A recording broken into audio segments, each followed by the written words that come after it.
Welcome to Fridays for Birds. We have another interesting session. We are back after a relatively long pause or summer pause. As you might know, I was in the field in Africa and I brought back a lot of impressions, of course. This is a special session as we are celebrating a 2.5 years. You know, people usually celebrate 1 year, 2 year, but here we make it a bit twisted. We celebrate 2.5. Now it has been a good journey, a nice journey, thanks to all of you who gave a presentation, volunteering, helping, hosting, co-hosting, uploading, sending messages, giving us encouragement. We thank you all. And today we have a special session where we have 3 artists and then storytellers which are going to join us. The first one is Rainer. He's from Zurich. He's a photographer and has been a lot of experience in teaching and sharing knowledge with young and old people and so on. Nathalie Laesser is a pianist. She's also an artist, a piano teacher, and also has been actively participating in all kinds of environmental activism. We also have Maria, daughter of a very famous Kenyan theologist and philosopher who has been actually known as one of the leading Kenyan scientists, social scientists. And she is herself human rights activist, environmentalist, a lecturer at universities. She's joining us today from Bern. I will pass now the stage without saying much to Rainer, and I hope you will enjoy the show. Thanks a lot. Well, thank you very much. And congratulations, dear Ellie, dear team. 2.5 years by now. And I counted 92 videos on YouTube. They show an extraordinary effort on your side with fantastic contributions. So again, thank you very much to you and your contributors. And thank you very much for the honor to be invited for this 2.5-year birthday concert and festivities. We are very proud to be part of this. And thank you very much for your team. I mean, it's not only a one-person show, but many contributors, many specialists behind. Thank you all, team, as well. This presentation, as far as I understand, is in 3 folds. I may give a short presentation about the photographic challenges, and then Nathalie will explain her part and enchant us with her beautiful music. And in between, Maria will present us with wonderful poems. Without further ado, here is Mit Flügel. And Nathalie and myself are Mit Flügel. And this is a wordplay in German.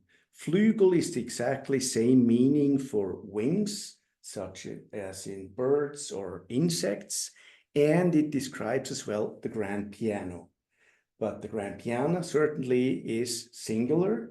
So this is why we call ourselves Mit Flügel.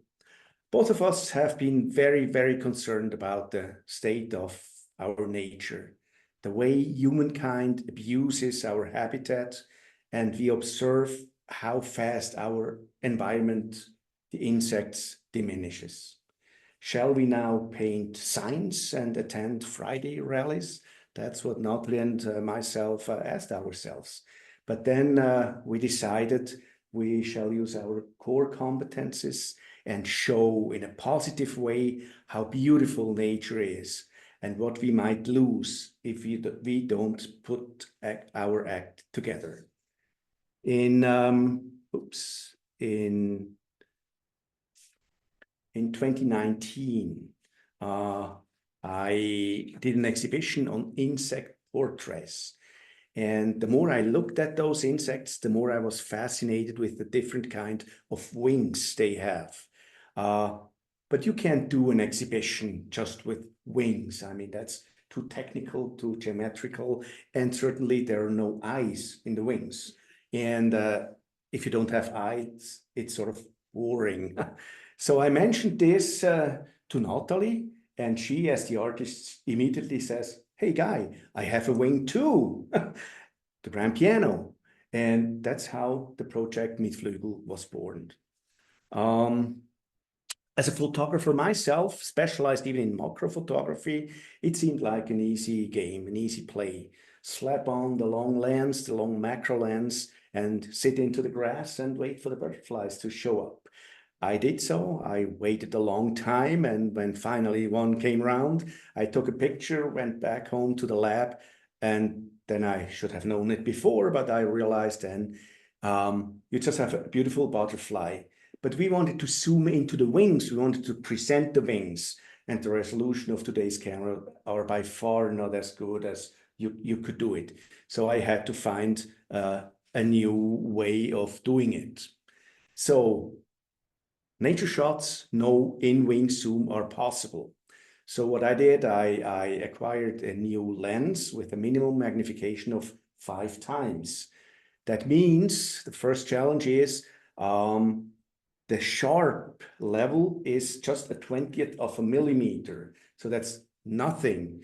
And the whole picture of a butterfly with 5 times magnification is as small as your small fingernail.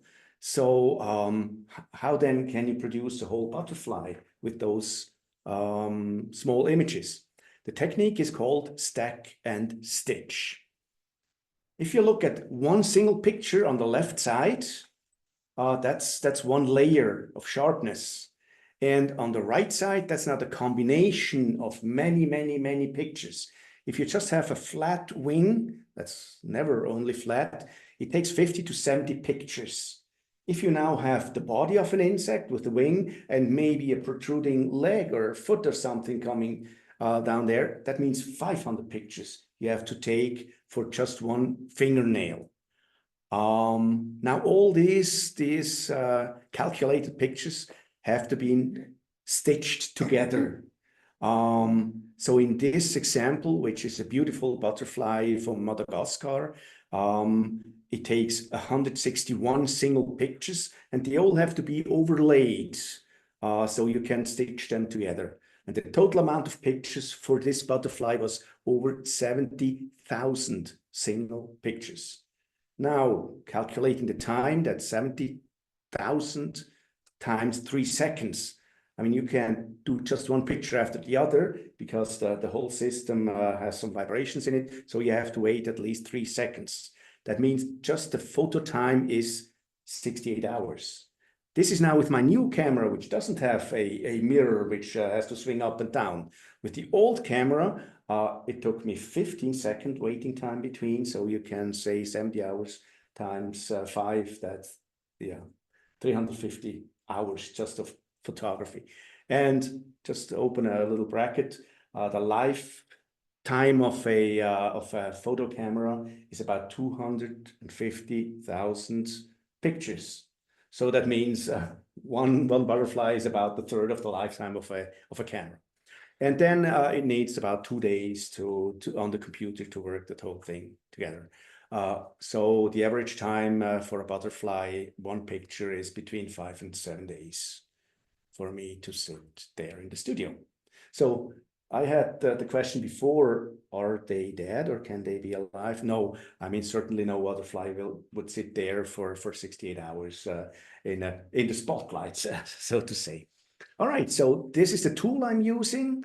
You can see the camera with the highly specialized lens, and this is computer operated, so it the axis up and down, the z-axis is done like this, and the white part you see below, that's a table controlled by the computer as well. So the x and y axis are controlled by the computer. So this is from my side, and now I'm happy to present Nathalie for the musical side of this presentation.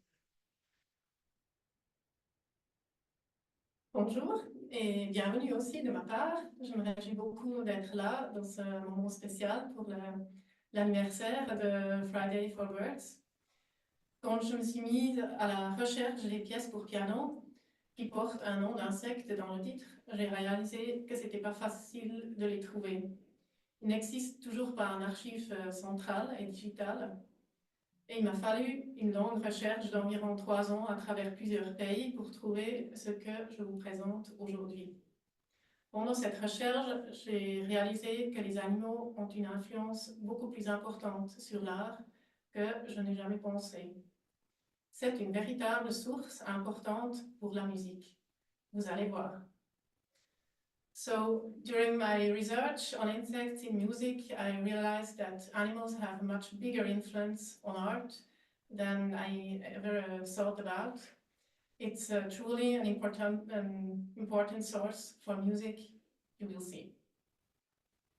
Le premier morceau que je vous joue, c'est un morceau de Sergej Bortkiewitz, c'est un compositeur ukrainien de l'époque romantique. Et puis, il montre la filigranité, la légèreté et l'agilité de l'insecte. C'est un papillon et le compositeur, il note à la fin, dans la partition, et il sera piqué sur une aiguille. Un geste typique de cette époque, aujourd'hui, on n'y pensera même plus. Et je vous assure, vous allez l'entendre. The first composition is written by an Ukrainian composer, Sergej Bortkiewitz.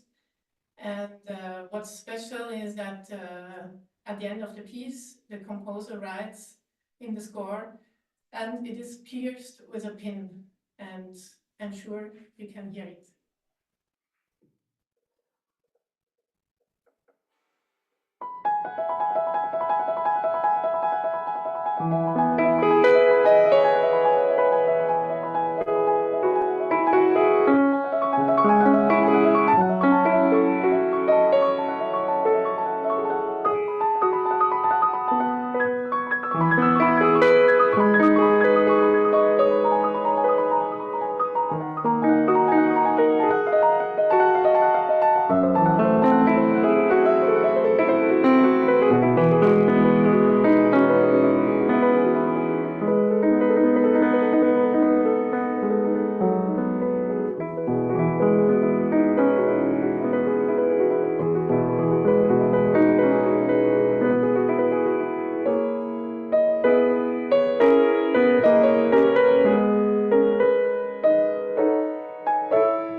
Le deuxième morceau que je vous présente, c'est écrit par un compositeur israélien de Jacob Gilboa. Il a écrit une conversation entre le lilas et le hanneton. Une partie des compositeurs se sont inspirés par la saison. Dans cet exemple, c'est le printemps. Le morceau est composé d'une manière assez stéréotype. C'est le hanneton qui parle au lilas. Il parle très profondément, il bourdonne dans les graves du piano, et le lilas, il chante dans les aigus. La discussion se fait à tour de rôle, et là, on change presque de 100 ans dans l'histoire de la musique. C'est pas atonal, mais on entend quand même les tendances et les influences du XXe siècle dans la musique. So the next composition is a conversation between the lilac blossom and the may beetle. the bay beetle sings in the lower and the lilac blossom in the upper register.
So we will now pass to Maria. Maria, you can turn on your camera and start sharing. Thank you.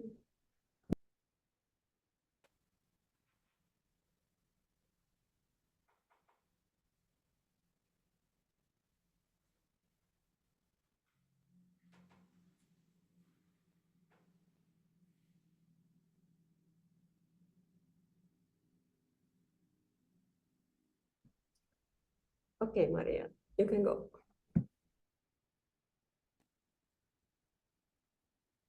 So thank you. Can you hear me? And you can see my picture, the presentation? Yes. Okay, great. Well, thank you, Ellie, for these warm, welcoming words.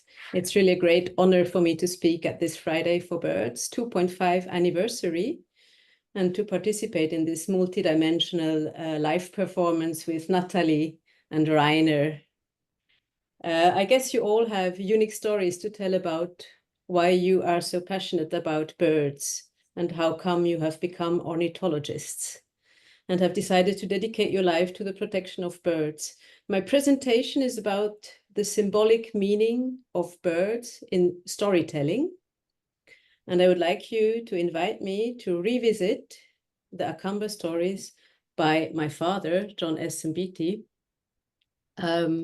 They were published 50 years ago. And in revisiting these stories, I wish to acknowledge the enduring power of oral tradition as a living legacy that we should nourish and preserve for future generations. To put it at the beginning, I'm not an ornithologist. As Ellie said, I'm a lecturer in filmmaking. And this is rather an interdisciplinary adventure. I love stories. And this is not an academic presentation I'm going to give you, but rather a personal reflection that is flavored with family memories and history. This is why you see on the front page here also a picture of me with my father and my brother back in the 70s, as I have sweet memories of my parents telling me Akamba stories at bedtime.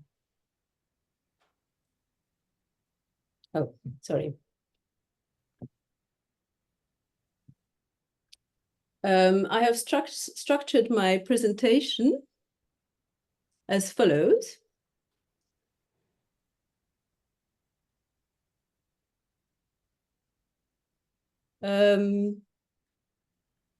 I will first set the scene. That means I will give you some background information about my father and his work.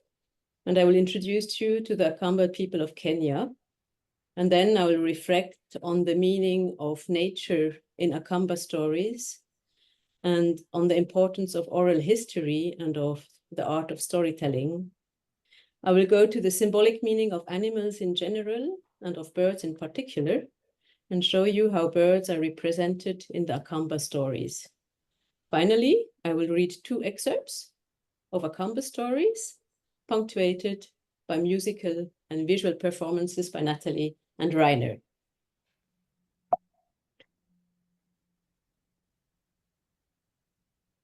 So, my father was a Kenyan-Swiss theologian and philosopher of religion who lived from 1931 to 2019.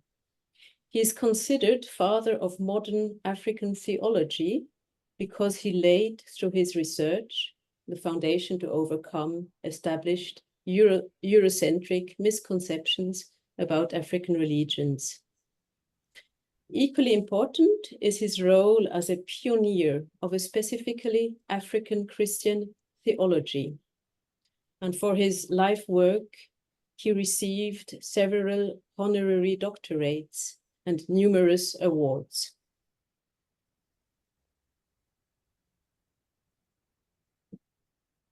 In his research, my father combined religious studies, philosophy, ethics, cultural and social anthropology, as well as linguistics.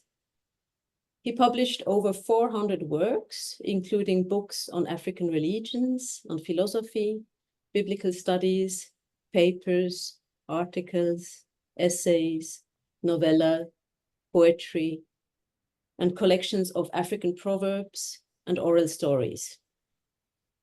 So the Akamba stories are part of this collection.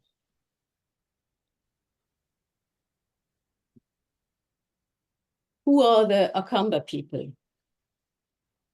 The Akamba are also called Kamba or Wakamba. They are a Bantu ethnic group who mainly lives in southeastern Kenya. They live in Ukambani. This is an area that covers about 25,000 square miles and is semi-arid. Akamba comprise about 11% of Kenya's population and amount to about 5 million people. The Kamba speak Kikamba, and Kikamba is one of the many Bantu languages that are spoken in large areas of Africa. Economic activities, according to the traditional way of life, included the raising of livestock, farming, beekeeping, hunting, manufacturing, and trading. Domestic animals were found in the home of every Kamba. Family and kinship played an important role in a Kamba life, and there are about 100 different words to describe the exact relationship. Every person knows how he or she is related to the others. Social and cultural life were marked by rites de passage, such as birth, initiation, marriage, getting older, death, and transition to the spiritual world. Music, singing, dancing, and storytelling were part of the rich cultural expression. It is important to note that most of these activities were disregarded or even banned by the colonial administrators and missionaries. I remember my grandmother telling me how she loved to dance, but that music and dances were forbidden by the missionaries. But she and her peers would nevertheless go to the river to a secret place and make music and dance throughout the night. Traditionally, the belief in witchcraft was very common. Everything that harmed a person was attributed to some form of magic, and another person was nearly always blamed for it. But magic was not only used for harm, it was very often used for good purposes, such as healing. Herbalists and medicine men and women were highly respected.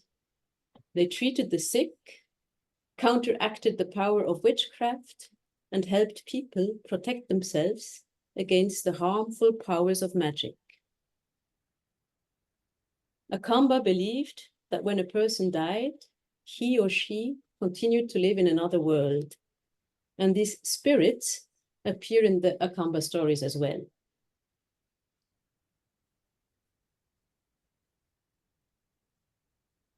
John Mbiti heard many stories during his childhood, and his relatives taught him how to narrate them. He began to record stories told by various peoples. He was assisted by pupils, students, teachers from different parts of Ukambani. They wrote the stories down while they were narrated, and afterwards they sold them to my father. By 1959, John had collected 1,500 stories, and he estimated that he had managed to obtain about 90% of all the stories circulating at that time in Ukambani. For the book, he chose a small selection of 80 stories and translated them into English, closely sticking to the original. The book was published in 1966 by the Institute of Social Anthropology as part of the Oxford Library of African Literature. At the back of the cover is written, "The task of recording oral compositions before they are lost to memory is especially urgent for African literature, which has appeared in print, is only a tiny fragment of the whole."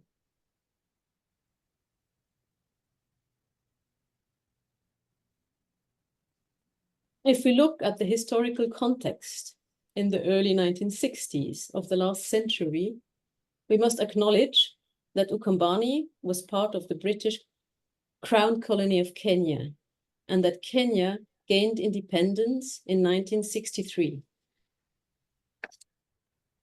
European colonialism had not only been a system of exploitation and domination on the economic and political level, but also culturally and spiritually. With the right to self-determination, a new era of liberation and emancipation began for the peoples of East Africa. And John Mbiti's work can be understood as part of this decolonizing process. John emphasized that every culture and every religion, and thus every cultural identity, represented an elementary good that deserved equal respect, rights, and protection. Anyone who didn't recognize a person's historical, linguistic, and cultural identity was violating the roots of the person's existence and dignity.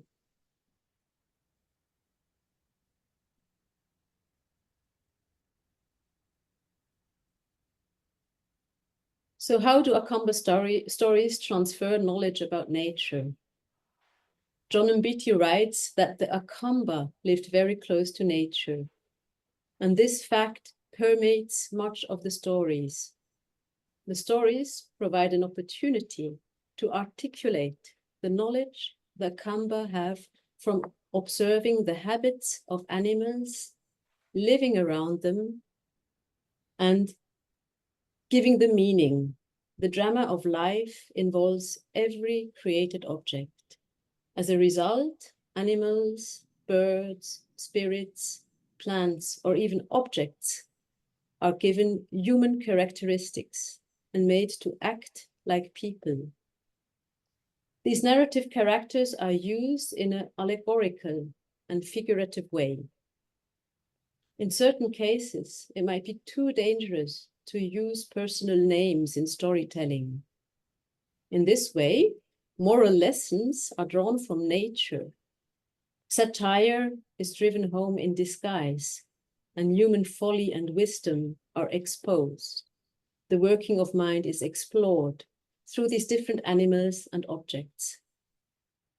The Akamba story transfer knowledge and preserve values and customs from one generation to another. I find it fascinating how we all associate specific behavioral patterns with certain species of animals. With just a title and no synopsis whatsoever of the stories, we can easily guess what the storyline will be, basing our assumptions on character behaviors we know from other narratives. For example, if we hear the title, The Hare and the Hyena, it is amazing how quickly we create an inner picture of these two animals and how we unconsciously develop a storyline according to the characters we attribute to each of them. Indeed, we are conditioned from early childhood onwards by all the stories we have listened to, read, and watched, from ancient folk tales to the Walt Disney Studio film productions. All these narratives demonstrate animals play a crucial role in our collective imagination. Let us do experiment with other titles that I have on the slide. For example, the hare, the hyena, and the guinea fowl. Now I'm curious to hear what characteristics you associate with a guinea fowl.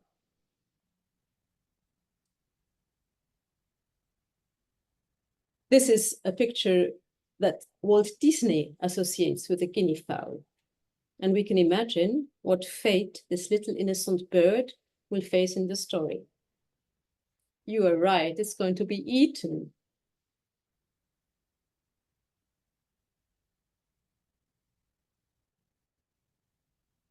I guess not all guinea fowls would agree to be reduced to taste only. Now we go on. What about the story, The Hare under Your Hoof? What does that trigger in your fantasy? For those of you who are not ornithologists, a Yo'uv is one of the nightjars. It's slightly smaller than a dove and flies about at night, but it hides in the day, camouflage from its enemy. Well, this specific characteristic of camouflage will play a significant role in this story. This leads me to the next question. What is the symbolic meaning of birds? In a way, the relationship we have with birds and what meanings and symbols we attribute to them is also a reflection of our relationship with nature. The symbolic function of birds varies within different cultures worldwide. Birds can even mean opposing things, depending on the cultural interpretation.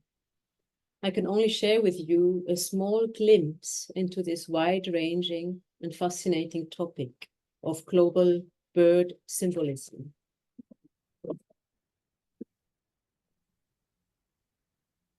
However, birds do have specific qualities from which their symbolic meaning may be derived. For example, birds can fly, and they can so transcend the spatial limits by which other animals are bound. Their ability to fly places birds closer to the spiritual world, and they retain an air of mystery and magic. Birds are also associated with freedom, as they seem to have no limits. Birds are also seen as winged messengers between these different realms of reality and imagination.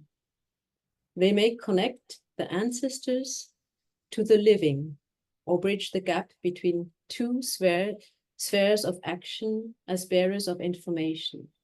As communicators, they often figure as mediators or counselors, or as a moral voice.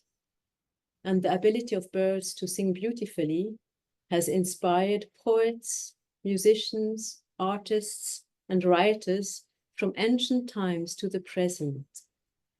The migration of birds may symbolize the changing of seasons, or may stand for the fleetingness of life.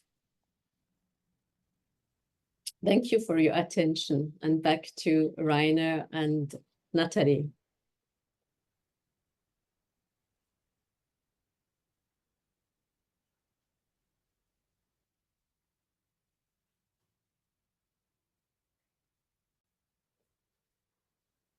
Voilà, merci beaucoup Maria pour ces mots et puis cette traduction très intéressante. Il y a en effet pas mal de choses qui se lient là-dedans entre la musique et puis ces traditions de contes. Pour réfléchir et puis laisser poser un peu ces mots, je continue avec un morceau de Karl Reinecke. C'est une libellule dans le soleil, voilà, dans le soleil. Et c'est un compositeur qui s'est inspiré de nouveau de la filigranité, la légèreté, de l'agilité de l'insecte par des notes très aiguës et rapidement répétées. C'est donc aussi le morceau le plus court que j'ai trouvé, il dure à peine 1 minute. Et puis vous allez voir, c'est l'insecte qui apparaît, puis pouf, il est déjà parti. So the next piece is about a dragonfly in the sun, and the composer shows again the agility of the insects with fast notes in a high range.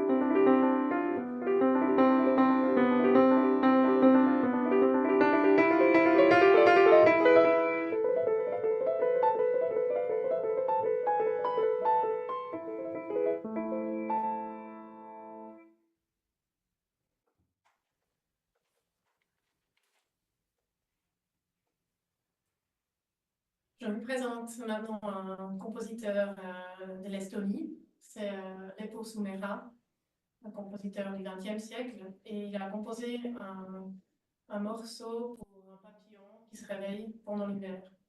Ce compositeur-là, il s'est aussi inspiré donc de la saison, dans cet exemple de l'hiver. Et on voit peut-être déjà aussi une influence du réchauffement climatique, on ne sait pas. En tout cas, le papillon, il se réveille trop tôt, en plein milieu de l'hiver. C'est triste et probablement le papillon meurt. In this composition, inspired by the season, the butterfly wakes up too early in the winter, and who knows, maybe it's an allusion to global warming.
We pass to Maria. I think, Maria, you can continue. Yes, thank you. Can you see my screen? Okay, there we go. That was beautiful.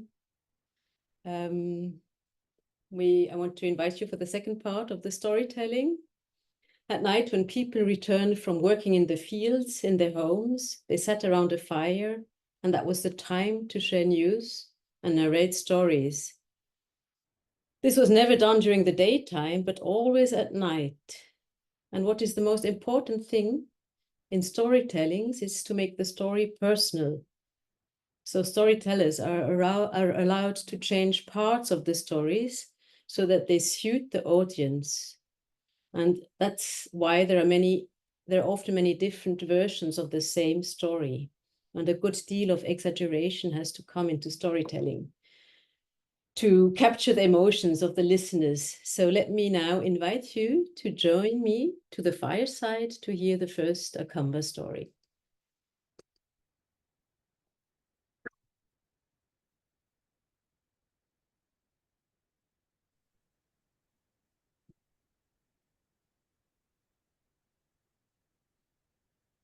I'm going to read to you the story Why the Kite Eats Chickens. So one day, a young kite was sick, and the man came to the mother kite and said to her, "I know one man who can cure your child. If you give me 50,000 shillings, I'll go and get him for you." The mother kite gave him the money, and the man went to get the medicine man. Now the medicine man was a spider. So the man went to him and said, the kite has a very sick baby, and she has sent me to get you so that you can go to treat the baby. Will you go now?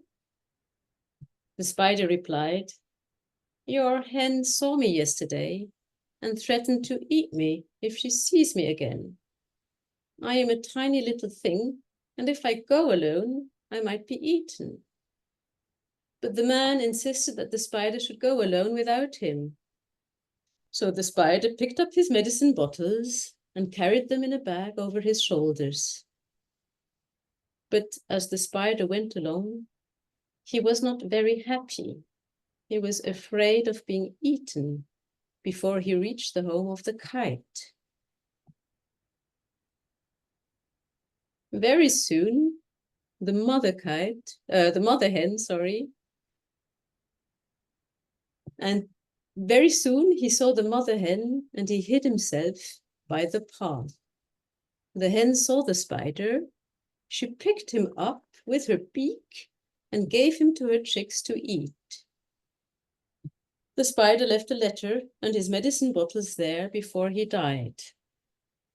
Now the kite waited and waited and waited for the medicine man to arrive, but he failed to turn up.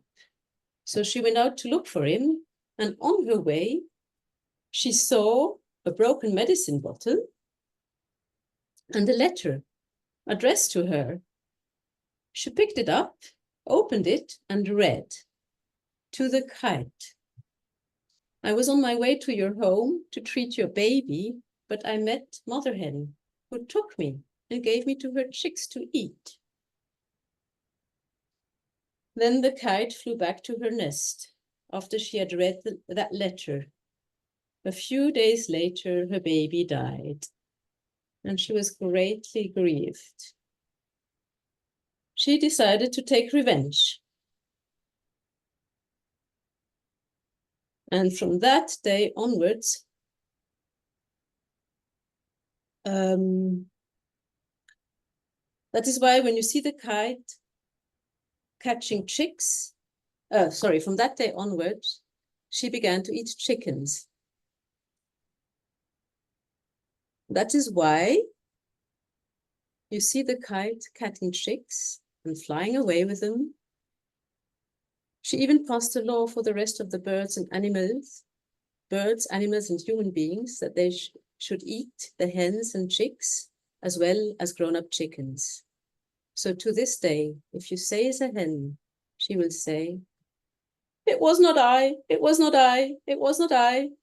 And she means by saying that she was not the one who killed the spider when he was on his way to cure the baby of the kite.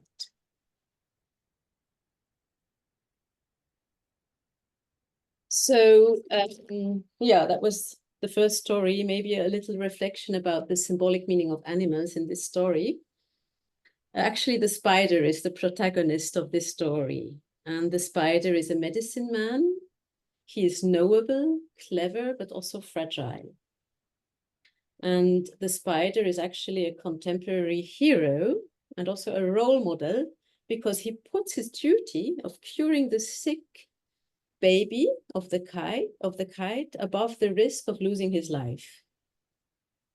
The man, on the other hand, is not shown as a master over the other animals, but as an equal member of a vast community of creatures. He can therefore establish a dialogue and negotiate with the kite, and gets paid as a messenger. When he is asked to protect the spider on his journey to see the kite, he refuses. Now, what is the symbolic meaning of the birds? The kite is rich and powerful, but vulnerable when facing the sickness of her baby.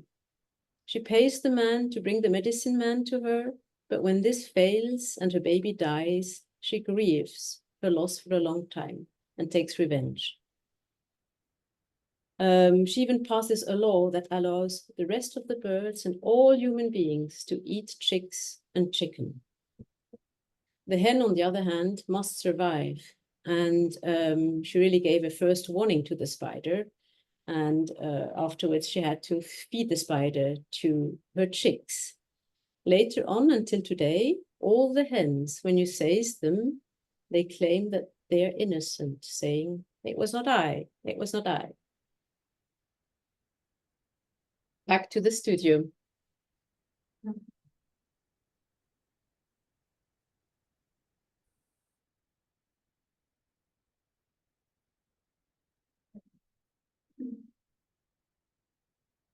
Ça marche. Je continue avec la musique. Merci beaucoup pour cette magnifique histoire.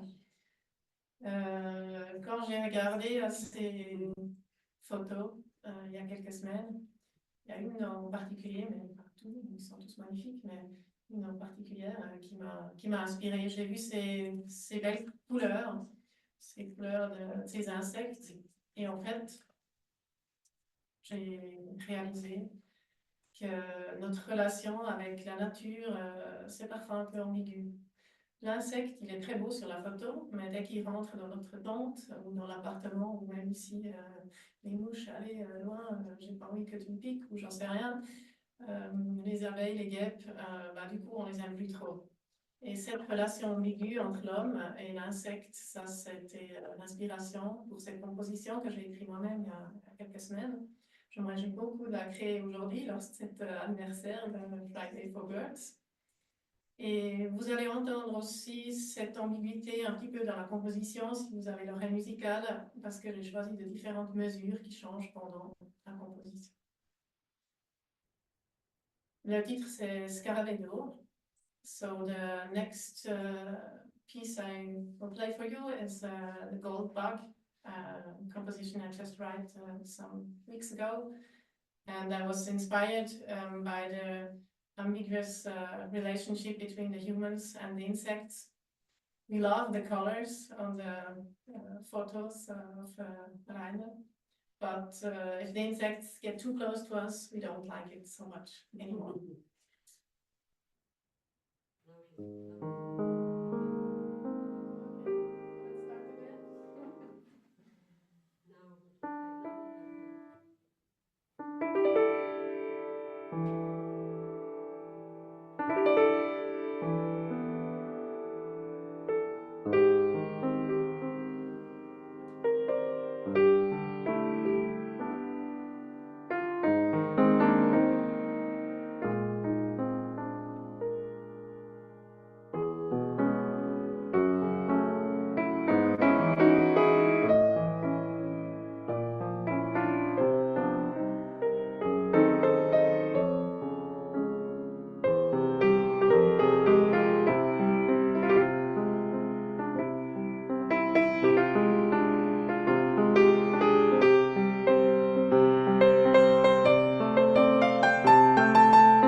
Wow, that was beautiful. Thank you very much.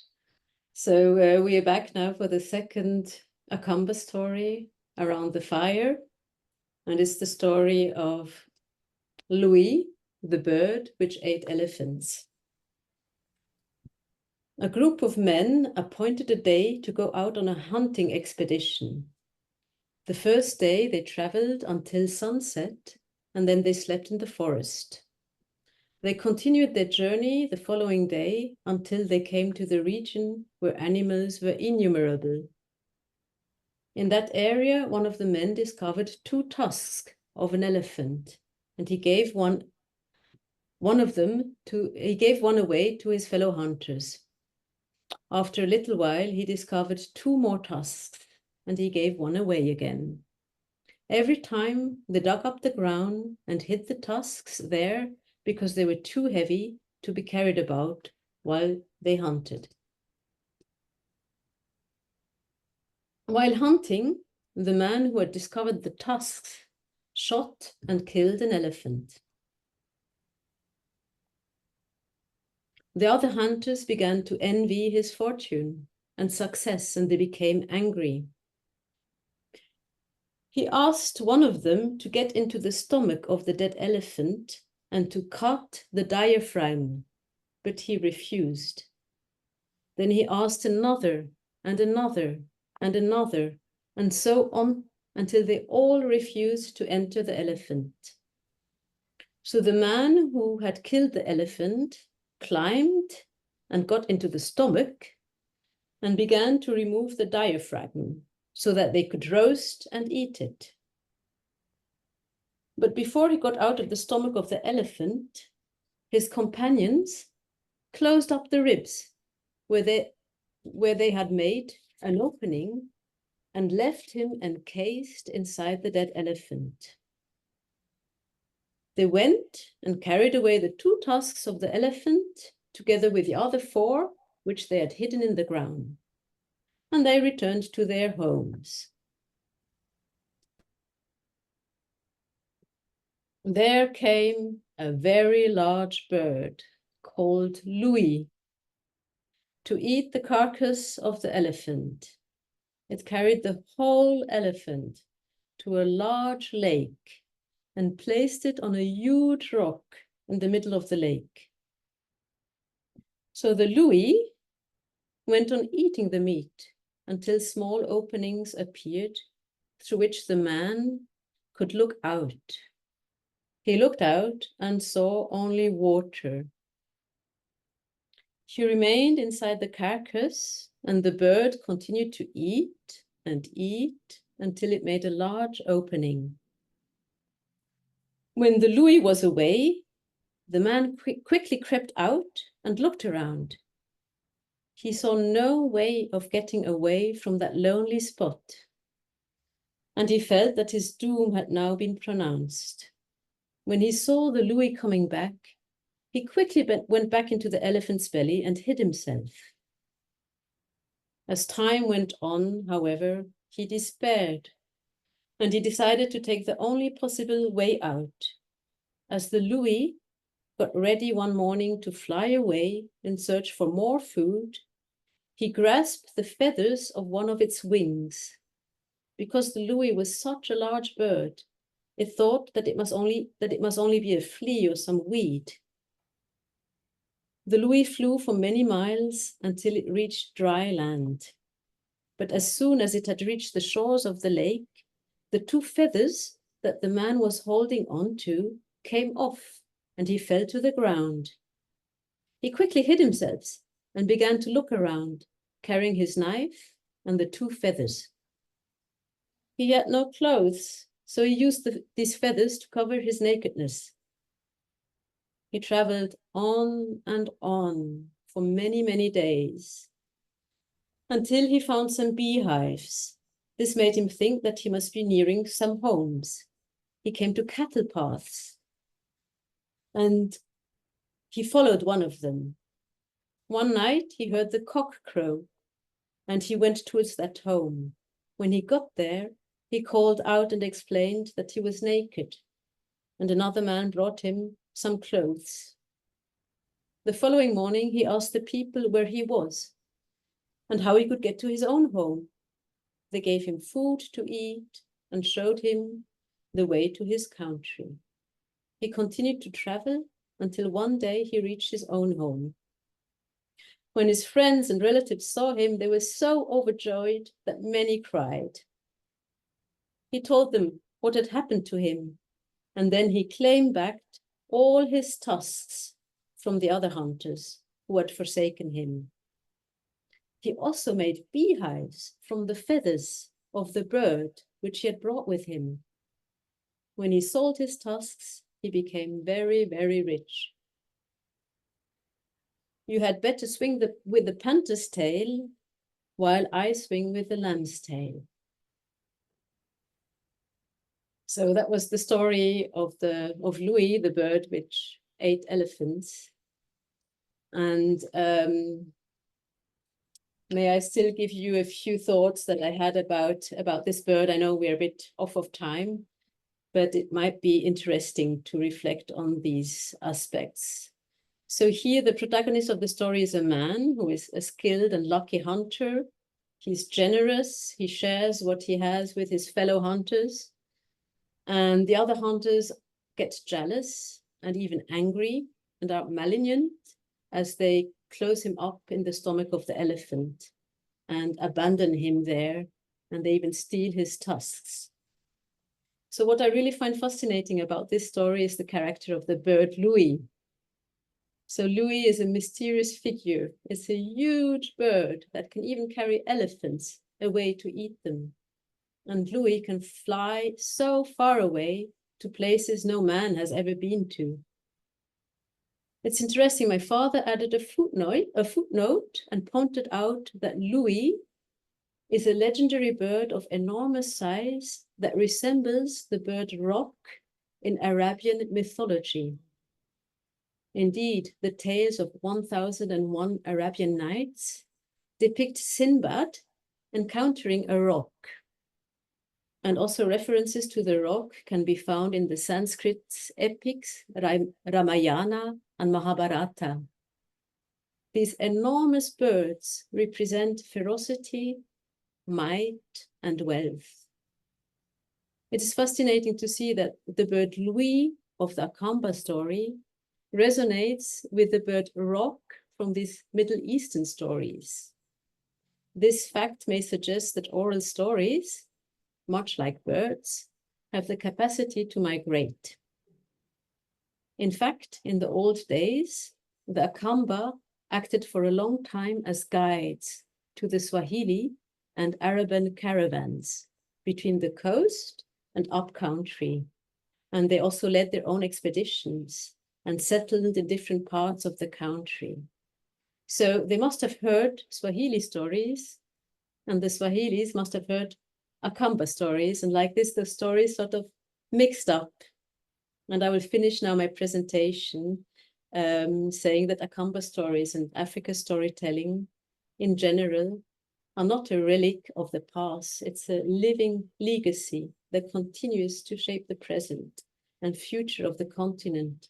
It's a testament to the enduring power of oral tradition and the profound impact that storytelling can have on individuals and communities.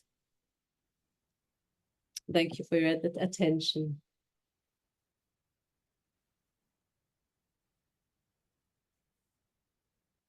Thank you so much for your story and your explication about. Je vais continuer avec deux morceaux en plus avant de terminer cette session.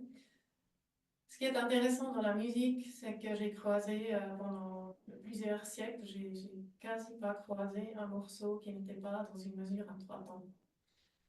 Ce qui est la mesure de la valse qu'on a dansé, et apparemment tous les compositeurs s'imaginent que les insectes dansent dans l'air. Et moi-même, je ne me suis pas rendu compte, j'ai commencé ma composition et puis après coup, j'ai réalisé que ça commençait aussi dans une mesure en 3 temps. Voilà, alors je fais aussi partie de cet héritage. Je ne sais pas d'où ça vient, mais il y a des choses qui sont globalement, apparemment, intéressantes, globalement, une inspiration pour les compositeurs. On ne sait pas vraiment pourquoi. J'ai déjà expliqué qu'il y a plusieurs manières dont les compositeurs se sont inspirés. Des insectes, il y a la manière, cette agilité, filigralité, les notes rapides.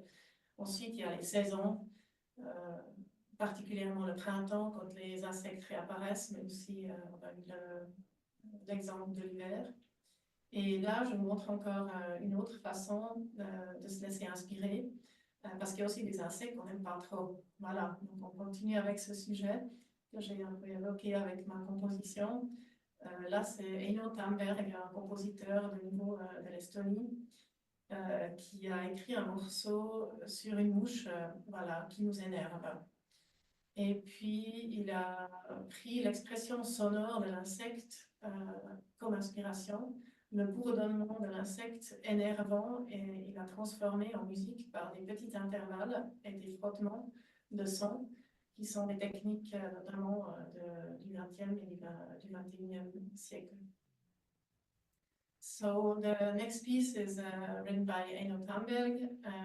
The sound expression of the insect can also be an inspiration for composers, and the annoying humming of insects is in this piece transformed into music by small intervals and composition techniques of the 20th and 21st century music.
The very last piece, le tout dernier morceau, est écrit par Billy Mayer, un compositeur anglais.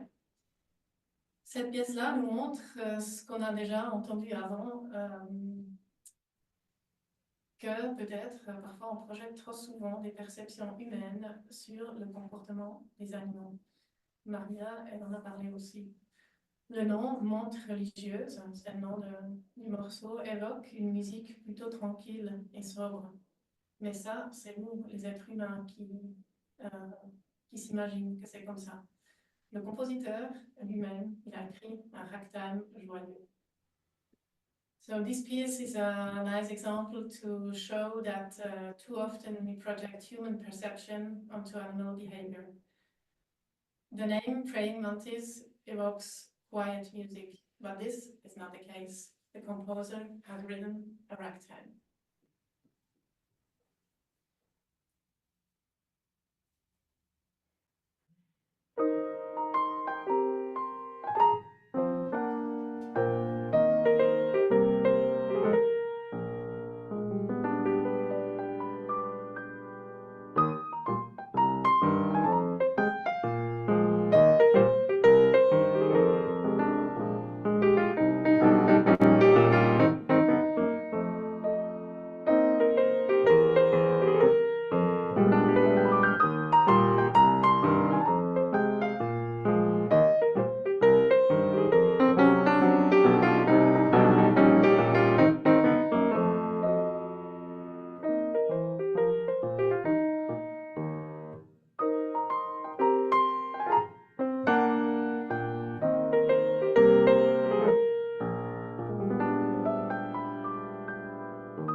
Voilà, on arrive vers la fin de ce magnifique moment.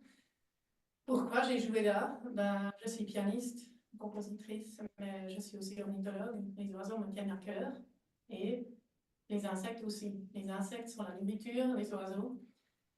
Mais à part les papillons, peut-être, ils ne sont pas aussi attractifs que les oiseaux.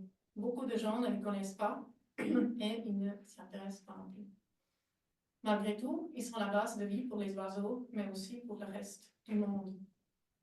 Il nous tient à cœur de montrer cette incroyable beauté des insectes à travers nos professions respectives.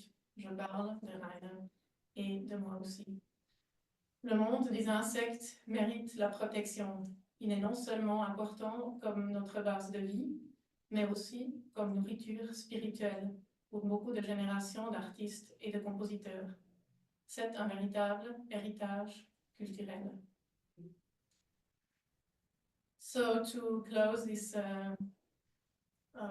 session, Friday4Birds, it's important to us to show the incredible beauty of insects through our respective professions, the photos and the music. The world of insects deserves protection. It's not only important as our base of life, but also as a spiritual nurture for many generations of artists and composers. It is a cultural heritage. Si notre projet vous intéresse, vous trouverez plus d'informations sur notre site. N'hésitez pas à nous contacter, on sera ravis et de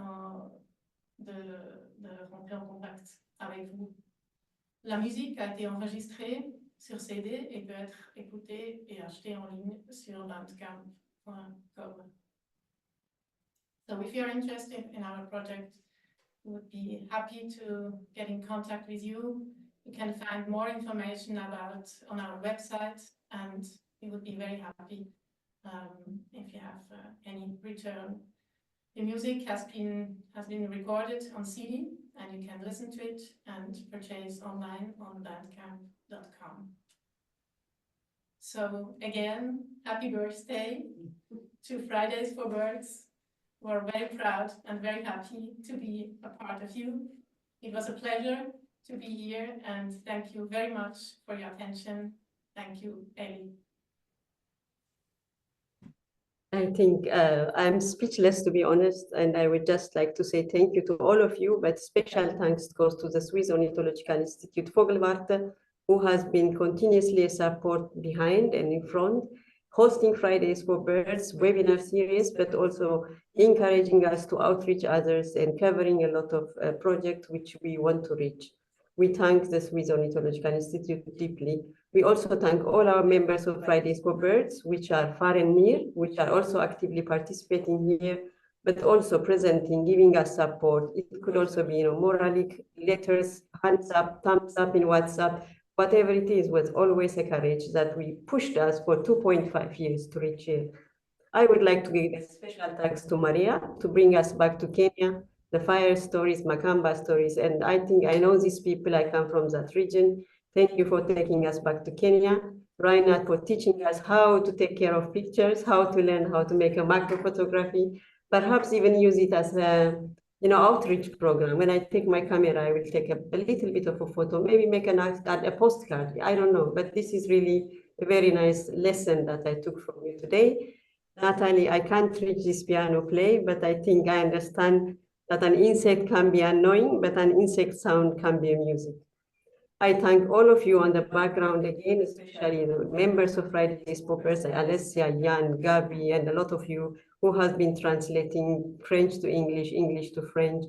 Matthew, John Musina, Samson from Africa, Ethiopia, Kenya, Djibouti, Hilaire from Cote d'Ivoire, Nigerians who have always been with us. And I thank you all the global friends and colleagues for all this fantastic time.